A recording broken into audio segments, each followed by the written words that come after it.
بسم اللہ الرحمن الرحیم۔ السلام علیکم ورحمۃ وبرکاتہ۔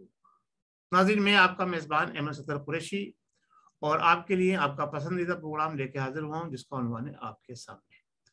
ناظرین، میرے بیک گراؤنڈ میں جو آپ دیکھ رہے ہیں یہ مولود النبی کے حوالے سے پچھلے سال یہاں پر ایک بھرپور پروگرام ہوا تھا اور اس کی میں نے آپ کو ویڈیو یہاں دکھانے کی کوشش کی ہے کہ آپ پیچھے دیکھتے رہیں کہ کس طرح سے ملیشیا کے اندر جو ہے وہ بڑے پیمانے پہ، یہ 2 سال پہلے کا پروگرام ہے، یہ کووڈ سے پہلے کا۔ تو بات دراصل یہ ہے کہ ہم اللہ اور اس کے حبیب خاتم النبیین محمد مصطفیٰ صلی اللہ تعالی علیہ وسلم کے چاہنے والے ہیں، اور یہاں پیچھے جو ہے قصیدہ بردہ شریف پڑھا جا رہا ہے، اور حالات سید خورشید احمد صاحب کے صاحبزادے حسان بن خورشید جو ہے وہ قصیدہ بردہ شریف پڑھ رہے ہیں، اور ہزاروں کا مجمع ہوتا ہے۔ یا شیخ حفیظ الدین الگیلانی رحمۃ اللہ علیہ وہ بیچ میں بیٹھے ہوئے ہیں، جو حضور غوث الاعظم سیدنا شیخ عبد القادر جیلانی رحمۃ اللہ علیہ کے اولادوں میں سے ہیں اور سجادہ نشین بھی ہیں، اور امریکہ اور آسٹریلیا اور دیگر دوسرے ممالک سے مفتیان جو ہیں وہ اسٹیج پہ آ کر جو ہے وہ پیچھے موجود ہیں۔ میں سب اس لیے آپ کو یہ بتایا ہے کہ جب آپ پیچھے کوئی چیز چل رہی ہے تو آپ اس سے دیکھ بھی رہے ہوں تو محظوظ بھی ہوتے رہیں۔ ناظرین، میں پاکستان کی بقا اور سالمیت کے حوالے سے کچھ باتیں آپ لوگوں سے کرنا چاہتا ہوں، شیئر کرنا چاہتا ہوں۔ دیکھیں، جو لوگ بھی ملک وطن پاکستان میں رہتے ہیں یا پاکستانی ہیں، وہ اپنے وطن سے لازمی اسی طرح سے محبت کرتے ہیں جس طرح سے اپنے گھر سے محبت کرتے ہیں۔ گھر کا اگر کوئی نلکا کوئی ٹوٹی خراب ہو جائے تو جب تک وہ درست نہیں ہو جائے تو گھر کے جو ہیں افراد وہ مضطرب رہتے ہیں، بے چین رہتے ہیں۔ کسی کمرے کا پنکھا جل جائے تو جب تک پنکھا درست نہ ہو جائے تو پنکھا کے لیے جو ہے وہ درست کرنے کے لیے پریشان رہتے ہیں۔ اور اسی طرح دوسرے معاملات اپنے گلی محلے کے اندر، اگر روڈ گلی کا خراب ہے، کیچڑ آ گئی ہے، کچھ پرابلم ہو گئی ہے، تو گلی محلے کے لوگ جو ہے نا مل کر اس پہ توجہ دیتے ہیں کہ جناب علی ہماری گلی صاف ستھری رہے، اور ایمان کی جو ہے وہ اولی شرط بھی ہے، پاکیزگی اور صفائی جو ہے وہ ایمان کا ایک حصہ بھی ہے۔ تو ہمارے ملک اسی طرح سے پھر شہر آتا ہے، اس کے بعد شہر کے بعد جو پھر ہمارے ملک کو اگر ہم کنسیڈر کریں تو ضلع کے بعد کیا نام ہے سٹی، ڈویژن کے بعد جناب علی صوبہ۔ تو اب صوبے کے بعد جو ہے پھر حکمران پھر مرکز میں چلے جاتے ہیں۔ تو مرکز کی ذمہ داری جو ہے وہ مرکز کے بڑے بڑے لیول کے کام، بیرونی دنیا سے رابطے اور بین دنیا کے اندر پاکستان کے مقام کو جو ہے اچھے درجے پہ لے کے جانا اور اپنی معیشت کو کنٹرول کرنا، یہ سارے معاملات۔ اور صوبوں کے معاملات جو صوبوں کی حد تک ہوتے ہیں کہ جناب جو صرف پاکستان کی حد تک رہتے ہیں وہ ان کا مرکز یعنی بیرونی دنیا سے اتنا لنک نہیں ہوتا۔ اور اسی طرح ڈویژن کا معاملہ ڈویژن کی حد تک۔ اب دیکھنے میں جو آیا ہے پچھلے دنوں جو ہم نے دیکھا کہ KPK میں الیکشن ہوئے۔ اچھا، جب تک آپ کی نیچے کی تنظیم مضبوط نہیں ہوگی، جسے کہتے ہیں نا گھر کے اندر آپ کے اگر جو ہے نا وہ یکجہتی اور نہیں ہوگی تو باہر والے جو ہے نا وہ آپ کو نوچ کر کسوٹ کے کھا جائیں گے۔ تو گھر سے مراد ہوتی ہے جناب علی ہمارا اپنا ضلع، اپنا ڈویژن۔ وہاں جو الیکشن ہوئے تو پچھلی جو 8.5 سال کی کارکردگی تھی تحریک پاکستان کی، وہ آپ کے سامنے آ گئی کہ لوگوں نے مسترد کر دیا۔ اب مرکز کی بات کریں ہم، تو پھر ہم جب مرکز میں جب جاتے ہیں تو پھر مرکز میں حکومت تو ابھی 3.5 پونے 4 سال ہی ہوئے ہیں لیے ہوئے۔ تو اب مرکز کے بھی حالات کچھ اسی طرح کے نظر آ رہے ہیں۔ اچھا، اب جو طاقتور قوتیں ہیں، ملک کا قانون جو ہے وہ ان کے لیے بنا ہے جو مجھے اب تک نظر آیا۔ میں سب سے پہلے بات کروں گا قانون شکنوں کے حوالے سے اور قانون پر عمل درآمد کرانے والوں کے حوالے سے۔ آج کا ہم جنرل پروگرام لے کے چل رہے ہیں، تو آپ سبسکرائب بھی کر لیں ہمارے اس کو، اور سبسکرائب کے ساتھ ساتھ آپ ویوز آپ کا جو آتا ہے جو آپ دیکھتے ہیں تو اس پہ آپ کمنٹس بھی کریں اور اپنے دوستوں میں شیئر بھی کریں۔ تو میں یہ سمجھتا ہوں کہ ہمیں بہت خوشی ہوگی اور امید بھی یہ رکھتا ہوں کہ آپ یہ کام کریں گے۔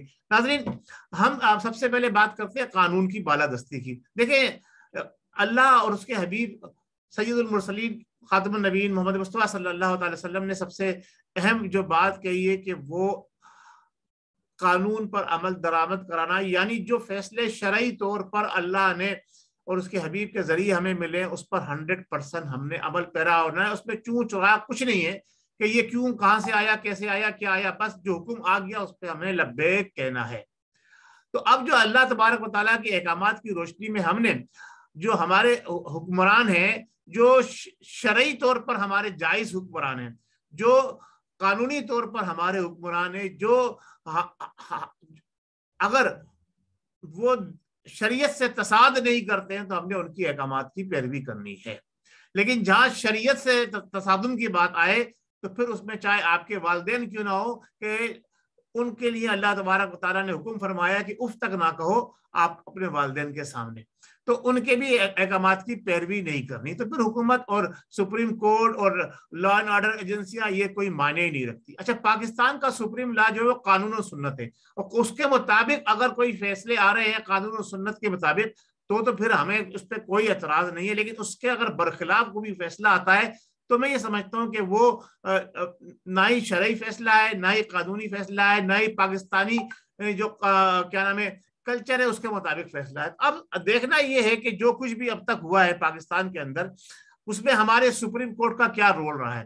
اچھا، قانون جو ہمارے ہاں جو انگریز تحفے میں دیکھے گیا تھا اسی میں امینڈمنٹ ہوئی، پھر 73 کا قانون بنا. 73 کے قانون پر بھی ابھی تک حکومت نے کبھی بھی مکمل طور پہ اس کو امپلیمنیشن کرنے میں حکومت ناکام رہی، یعنی اس پہ عمل درآمد کرانے میں حکومت ناکام رہی ہے. عدلیہ اس پہ حکومت درآمد کرانے میں ناکام رہی. عدلیہ خود اس قانون کو بار بار توڑتی نظر آئی ہے، یوں کہ کچھ فیصلے ایسے کیے ہیں جو فیصلے اگر کوئی غریب وہ جرم کرتا ہے تو اس کو معافی نہیں ہے، اور کوئی امیر، کوئی سفیر، کوئی فورن کیا نام ہے شہری، کوئی بیرونی شہری اگر وہ کام پاکستان میں کر جاتا ہے تو اس کے لیے ہماری عدالتیں اس کو ریلیف دلوا دیتی ہیں.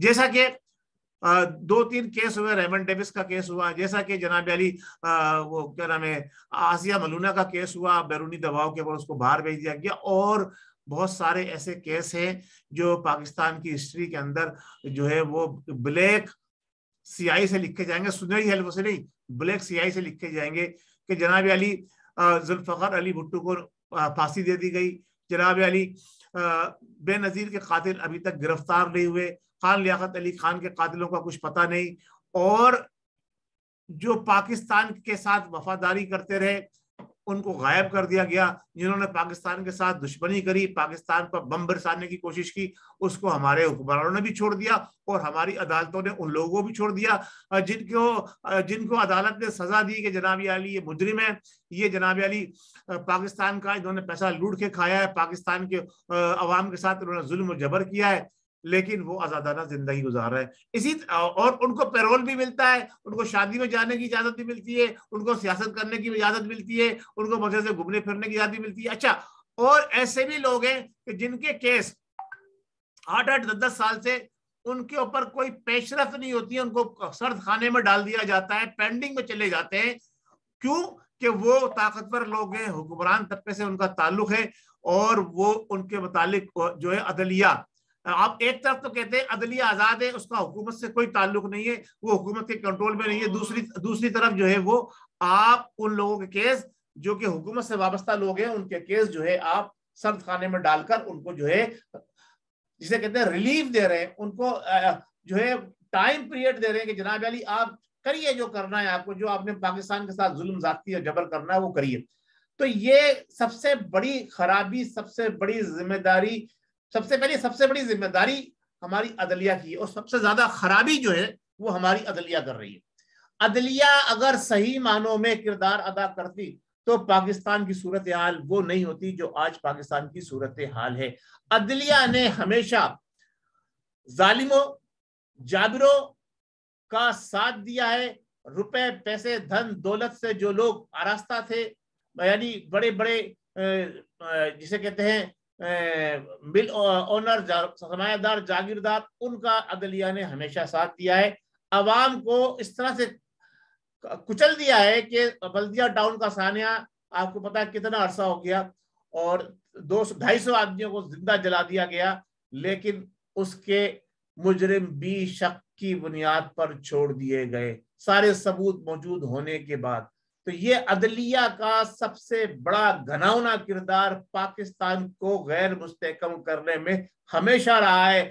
آپ 12 مئی کا ثانیہ لے لیں, بلدیہ ٹاؤن کا ثانیہ لے لیں, آپ ساہیوال کا ثانیہ لے لیں, آپ جناب علی جو طاہر القادری کے دفتر پر حملہ کیا گیا تھا, وہاں جو لوگ شہید ہوئے, اس چیز کو لے لیں, اور بہت ساری چیزیں ایسی ہیں اگر ہمیں گروانے جاؤں گا تو وہ تاریخ رقم ہوتی چلی جائے گی. لیکن عدلیہ نے خاموشی اختیار کر لی. فارن فنڈنگ کیس لے لیجئے آپ جناب علی, آٹا چینی کمیشن کی رپورٹ لے لیجئے, اور ساری یہ چیزیں لے لیں, عدلیہ خاموش بیٹھی ہے. اچھا, اس کے ساتھ ساتھ ایک اور بڑی بات, بڑی اہم بات ہے, ہر کوئی نہیں کرتا یہ بات, میں آپ سے کر رہا ہوں, اور یہ بات کرنا کسی معمولی ذمہ دار اینکر پرسن کا کام نہیں ہے. کسی بھی بڑے بڑے اینکر پرسن اس طرف نہیں آتے ہیں, باتیں نہیں کرتے, دعوے بڑے کرتے لیکن باتیں نہیں کرتے, جو سچائی ہے اس آپ کے سامنے نہیں لاتے. عدلیہ نے آج تک کبھی بھی ہمارے اداروں کے اوپر رسہ کسی نہیں کری. اگر عدلیہ ہمارے اداروں پر رسہ کسی کر لیتی, ان کو ان کی حدود میں رکھتی, ان کو پابند کر کے ان سے وہ کام کراتی جتنا ان کا کام ہے, جو ان کی ذمہ داری ہے, تو یہ صورتحال ملک کی جو آج ہے وہ یہ نہیں ہوتی. صورتحال انتہائی مختلف ہوتی. آپ دیکھیے, چیف جسٹس آف پاکستان گھوم پھر کے بعد وہیں آ جاتی ہے. لال مسجد کا ثانیہ آپ کے سامنے تھا, اور وہ دیکھ لیجیے آپ کیا نام ہے, جو دہشت گرد جو تحریک طالبان پاکستان سے تعلق رکھتے تھے, ان کا دیکھ لیجئے, جنہوں نے ہمارے بہادروں کو, جوانوں کو شہید کیا, ان کے خون کی ہولی کھیلی, انہوں نے ان کے لیے کیا کیا, ان کو کس طرح ریلیف دیا, کس طرح سے جو لوگ باہر سے دنیا سے آ کے ہمارے لوگوں کو قتل کر کے چلے گئے, ان کو حکومت نے ریلیف دلوا دیا. اب غریب آدمی تو مجبور ہوتا ہے, جب پوری انتظامیہ, پوری حکومت ایک غریب کے گھر پہنچ جائے کہ اس کو خون بہا لے لو, تو وہ کیا کرے گا؟ جان بچانے کے لیے خون بہا ہی لے گا. تو یہ سارے سلسلے ہوتے رہے اور ہماری عدلیہ خاموشی سے دیکھتی رہی. یہ ہماری عدلیہ کی سب سے بڑی نااہلی ہے, اسے کہتا ہوں میں, نااہلی ہے کہ عسکری ادارے جگہ جگہ اپنی کالونیاں شہر کے اندر بناتے رہے. اور میں آپ کو پروف دے سکتا ہوں کہ ہماری ایئر فورس کی زمین کس طرح سے جو ہے کمرشل کام کے لیے استعمال ہو رہی ہے, کس طرح سے ریزیڈینشل کام کے لیے استعمال ہو رہی ہے. وہاں پہ ایئر فورس کے لوگ نہیں رہ رہے, وہاں پہ سویلین نے ایئر فورس والوں سے جگہ خرید کے گھر کرائے پہ لے لیے اور پراپرٹی اپنے نام بھی ٹرانسفر کرا لی. اس کے پروف موجود ہے, سب کچھ موجود ہے. لیکن عدلیہ کا جو غم و غصہ آ کے گرتا ہے وہ جناب علی آ کے گرتا ہے دینی مدارس کے اوپر, دینی مساجد کے اوپر, ہماری مساجد کے اوپر, اللہ کے گھروں کے اوپر. ناظرین, یہی سب سے بڑا گناؤنا کردار ہماری عدلیہ کا ہے. میں اس پروگرام کو کنٹینیو کروں گا, عدلیہ کے بعد میں پھر آپ کو آگے بتاؤں گا کہ ہمارے جو ذمہ دار ادارے ہیں, جس میں ہماری لائن آرڈر کے جو سے تعلق رکھنے والی فورسز ہیں, انہوں نے پاکستان کے ساتھ کیا گناؤنا کھیل کھیلا ہے, کیا کردار ادا کیا ہے. میں صرف یہاں پہ عدلیہ کے حوالے سے بات کر کے آپ کو بتاتا ہوں. کیا آپ بتائیے, پرویز مشرف کو سزا ہونے کے بعد اس کو ریلیف دیا جانا چاہیے تھا, نواز شریف کو سزا ہونے کے بعد اس کو ریلیف دینا چاہیے تھا, عزیر بلوچ کو جناب علی سزا ہونے کے بعد اس کو ریلیف دینا چاہیے تھا, شرجیل میمن جس سے چیف جسٹس جو اس وقت کا چیف جسٹس تھا, شراب کی بوتل برآمد کرنے کے بعد, شراب کی بوتل برآمد کرنے کے بعد اس کو ثابت نہیں کر سکا کہ شراب کی بوتل ہے, تو ایسے شخص کو چیف جسٹس آف پاکستان بنایا گیا. اسی طرح اس وقت کا جو موجودہ چیف جسٹس آف پاکستان ہے, یہ بھی انتہائی غلاظت والے کام کر رہا ہے کہ مسجدوں کو مسمار کرنے کا, ان کو ڈھانے کا, ان کو گرانے کا حکم جاری کر رہا ہے. آپ یہ بتائیے, اسلامی ملک کے اندر کون سی شریعت ہے جس کے تحت یہ فیصلے کیے جا رہے ہیں؟ جو شخص کوئی بھی ہو, چاہے وہ چیف جسٹس آف پاکستان ہو, چاہے وہ پرائم منسٹر آف پاکستان ہو, چاہے صدر پاکستان ہو, چاہے chief of the army staff ہو, چاہے وہ کسی بھی بڑے سے بڑے کلیدی عہدے کا مالک ہو, ان سے بڑے اور عہدے کے پاکستان میں ہے ہی نہیں, وہ اگر غیر شرعی, غیر قانونی کام کرتا ہے تو کیا آقائے دو عالم سید المرسلین خاتم النبیین محمد مصطفیٰ صلی اللہ تعالی علیہ وسلم کی صاحبزادی سے بڑھ کر اس کا مرتبہ رتبہ ہو سکتا ہے؟ کبھی نہیں ہو سکتا. آپ فرماتے ہیں کہ میری بیٹی بھی اگر چوری کرے تو اس کے ہاتھ کاٹ دیے جائے. تو یہ لوگ جو بڑے بڑے گھناؤنے کام کر رہے ہیں ان کو سزا کون دے گا؟ اللہ تبارک و تعالیٰ کی لاٹھی بے آواز ہے. طاقت کا سر چشمہ عوام ہے. یہ ملک عوام نے بنایا تھا، نہ عدلیہ نے بنایا تھا، نہ کسی پرائم منسٹر نے بنایا تھا، نہ کسی ہمارے فوجی ادارے نے بنایا تھا. یہ ملک ان پاکستانیوں نے بنایا تھا یہ ملک ان مسلمانوں نے بنایا تھا کہ جن کی اولادیں آج یہاں پاکستان میں قسمہ کرسی کی زندگی گزار رہی ہیں. یہ برصغیر پاک و ہند سے تعلق رکھنے والے لوگ کہتے ہیں نا کہ اردو بولنے والوں کو کلچر کیا ہے. میں بتاتا ہوں اردو بولنے والوں کا کلچر کیا ہے. اردو بولنے والوں کا کلچر ہے پاکستان. اردو بولنے والوں کا کلچر ہے جناب، جنہوں نے یہ پاکستان بنایا وہ سارے اردو بولنے والے تھے. کوئی دوسری زبان بولنے والا اٹھ کر وہاں نہیں گیا تھا. جو آج کا دہلی ہے، جو آج کا علی گڑھ ہے، جو آج کا یو پی ہے، وہاں اٹھ کے کوئی نہیں گیا تھا کہ جناب علی آپ ذرا سا پاکستان بنا دیجئے، ہم وہاں پر جا کر رہیں گے. وہ تو اپنے سندھ والے وہاں اٹھ کے نہیں گئے تھے. اور پھر 1 یونٹ تک دیکھ لیجئے، کراچی شہر جو 1 یونٹ جب ختم ہوا ہے اس وقت سندھ گورنمنٹ کے حوالے کیا گیا ہے. اس سے پہلے کراچی گورنمنٹ وفاق کا حصہ تھا، آزاد تھا. تو یہ سب جو کچھ ہو رہا ہے اس کے پیچھے ایک گھناؤنا کھیل کھیلا جا رہا ہے. آخر میں آگے آپ کو بتا دوں کہ ہماری عدلیہ کا کردار بہت ہی گھناؤنا ہے، بہت ہی گھناؤنا. انہوں نے ہمیشہ تاریخ میں ایسے غلط فیصلے لیے جس کی وجہ سے ہماری قوم نے سفر کیا ہے. انہوں نے ایگزیکٹو عدلیہ نے اپنے آرڈر کے ذریعے ملک کے قانون توڑنے والوں کو ریلیف دیا ہے. سب سے بڑا ان کا جو ہے گھناؤنا کردار یہاں سامنے آیا ہے. اب اس میں چاہے کوئی بھی ہو وہ آپ کو پتا ہے. لہذا میں عدلیہ سے، جو عدلیہ کے اندر ایماندار اللہ اور اس کے رسول کے چاہنے والے جج صاحبان موجود ہے، ان سے میں گزارش کروں گا کہ دیکھیں اس بات کا تو سب کو پکا یقین ہے اور اسی پر ہمارا ایمان کامل ہے کہ ایک موت بھرک ہے وہ آنی ہے اور وہاں جا کے جواب دینا ہے. تو کیوں اپنی عاقبت خراب کر رہے ہیں؟ ذرا سی آپ کی 1-2 سال کی ایکسٹینشن کے لیے، کچھ 100-200 کروڑ روپے کے لیے اپنی جو ہمیشہ رہنے والی زندگی ہے اس کو خراب کر رہے ہیں. خدا را ہوش کے ناخن لیں.